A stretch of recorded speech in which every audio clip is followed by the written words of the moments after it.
How to add Google Form link to Facebook page. So let's get started. So once you open up your Google Forms, whether you have created already or a new one, simply head over to its link to just click on the share button over here and simply copy its link which you would like to share to your Facebook. So as you can see, I've copied. Now I will simply open up my Facebook page under the new tab. As you can see, you simply have to log into your using your login credentials, and once you land on your Facebook page, you simply have to click on this profile icon from your left section, and once you are inside your profile section, just click on this edit.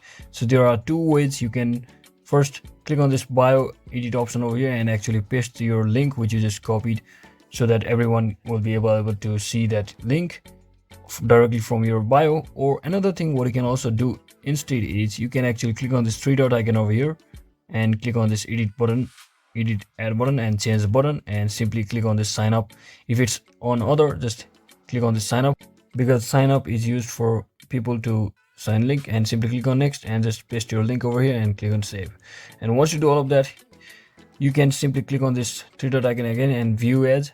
And once you click on view ads, as you can see, the sign up button has appeared, so people can simply fill that up form just from over here. So that is it for today, guys. I hope this video was helpful. Don't forget to like and subscribe to the channel. See you on the next one.